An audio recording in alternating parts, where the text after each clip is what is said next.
वैष्णवी हगवणे हुंडाबळी प्रकरणातील 6 आरोपी निलेश चव्हाणच्या मुसक्या पिंपरी चिंचवड पोलिसांनी आवळल्या आहेत. त्याला जेरबंद केलंय. मागील 8 ते 10 दिवसांपासून तो पोलिसांना गुंगारा देत होता. मात्र थेट नेपाळपर्यंत पोहोचून अखेर पोलिसांनी त्याच्या मुसक्या आवळल्यात. त्याचा हा एकूण प्रवास जो आहे तो कसा होता आणि त्यांनी कुणाच्या मदतीने हा प्रवास केला, त्याच्या अटकेनंतर त्याच्याकडे नेमका काय तपास केला जाऊ शकतो, या सगळ्या संदर्भामध्ये आपण जाणून घेऊ. आपल्यासोबत स्वतः संदीप डोईफोडे सर आहेत. आपण एकंदरीत निलेश चव्हाण कसा पळाला आणि कसा अटक झाला त्या संदर्भात आधी जाणून घेऊया. सर, खरं तर 6 पथकं म्हणजे पुण्यामध्ये देखील निलेश चव्हाणच्या विरोधामध्ये गुन्हे दाखल होते आणि त्याआधी आपण या हुंडाबळीच्या प्रकरणातही त्याला शोधत होतो. हा निलेश चव्हाण नेमका कोण आहे आणि त्याची पार्श्वभूमी, गुन्हेगारी पार्श्वभूमी काय आहे?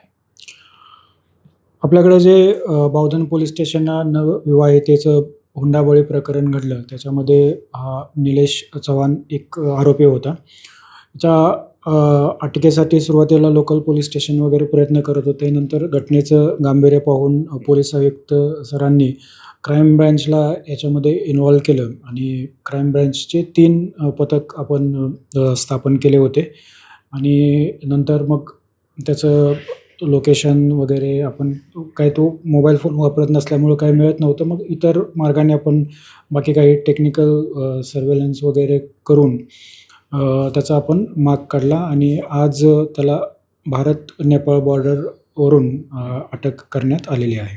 सर, निलेश चव्हाणचा हा एकूणच प्रवास जो आहे तो अनेक किलोमीटरचा आहे.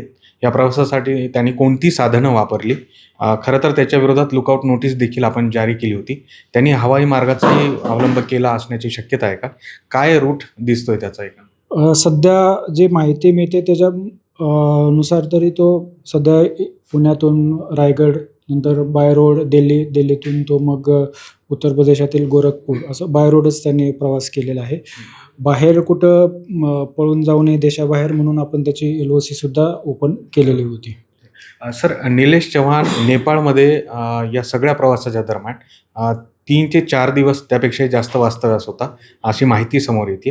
तिथे तो कोणाच्या साहाय्याने राहत होता किंवा कशा पद्धतीने राहत होता? ते कोणाच्या मदतीने तिथे पोहोचला, या संदर्भात काही माहिती? सध्या तर आपण त्याला ताब्यात घेतल्याचं डिटेल इंट्रॉगेशन त्याचं झालेलं नाही आहे. तर इथून तो गेल्यानंतर 2-3 वेळा तो आतमध्ये गेला. नेपाळमध्ये काठमांडूपर्यंत सुद्धा फिरलेला आहे. आता तिथं जाण्यासाठी किंवा तिथं असताना इतर कुणाची काही मदत घेतली का, तो आपण नंतर तपासामध्ये अर्थात एक प्रेक्षकांच्या माहितीसाठी म्हणून, जेव्हा एखादा आरोपी दुसऱ्या देशाच्या सीमेमध्ये जातो तेव्हा आपल्याला अटक करण्यासाठी काय प्रोसिजर करावी लागते आणि याला नेपाळच्या खरं तर अलीकडेच आपण अटक केलंय, तिथे अटक करणं शक्य होतं का किंवा काय एकंदरीत प्रोसिजर असते? बाहेर देशामध्ये जर आरोपी असेल एका देशामध्ये, तर आपलं कंट्रीचं त्याच्यासोबत जे एक्स्ट्रॅडिशन ट्रीटी आहे त्यानुसार मग पुढील प्रोसिजर केली जाते.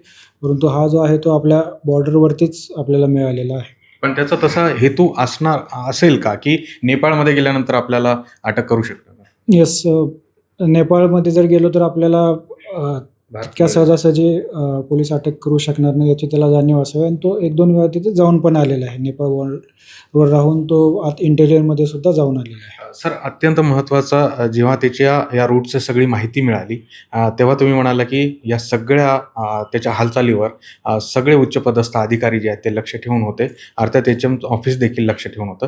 कधी त्याचा सुगावा लागला आणि कोण कोण उच्चपदस्थ या सगळ्या संदर्भाची माहिती घेत होते? ते क्राईम ब्रँच याच्यामध्ये इन्व्हॉल्व झाल्यानंतर दुसऱ्या दिवसापासूनच आपल्याला तो नॉर्थ साईडला गेलेला आहे. इथून सुरू झालं होतं. नंतर तो ज्या बसमधून त्यांनी प्रवास केला होता त्याचं आपण माग काढत ते गोरखपूर या ठिकाणी गेले होते आणि पुढं मग बाकी आपल्याला इतर काही हे नव्हतं, मोबाईल किंवा असं काही मिळालं नव्हतं. परंतु याच्यावरती पहिल्या दिवसापासून डेली टॅब जो आहे तो CP सर याच्याविषयी माहिती घेत होते आणि गाईड करत होते.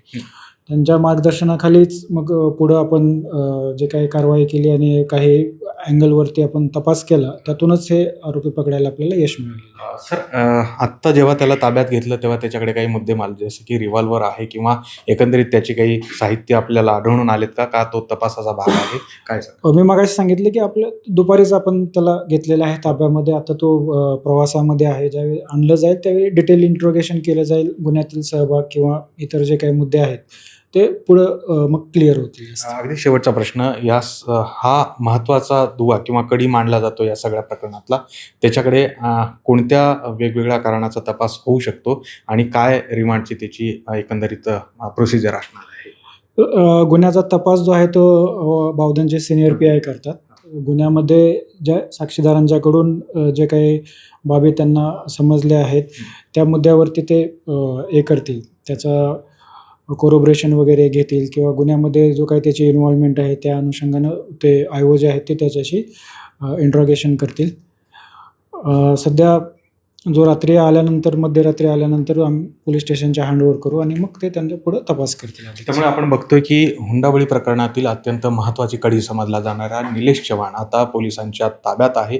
तो जेव्हा पोलिसांसमोर त्याला हजर केले जाईल, त्याची रिमांड मिळेल, त्यावेळेस जी वैष्णवी हागवणे आहे, तिचा मृत्यू नेमका कसा झाला, हागवणे परिवार तिचा छळ करत होतं का, एकूणच तिच्या मृत्यूची काय कारणं आहेत, अशा अनेक प्रश्नांची उकल निलेश चव्हाणकडनं होऊ शकते आणि त्यामुळे त्याची अटक होणं गरजेचं होतं. मागील 8 ते 10 दिवसांपासून पुणे आणि पिंपरी चिंचवड पोलिसांना गुंगारा देणारा हा निलेश चव्हाण आता मात्र जेरबंद झालेला आहे. पुढील न्यूज सुरेश पाटील, गोविंद वाकडे, न्यूज 18 लोकमत, पिंपरी चिंचवड.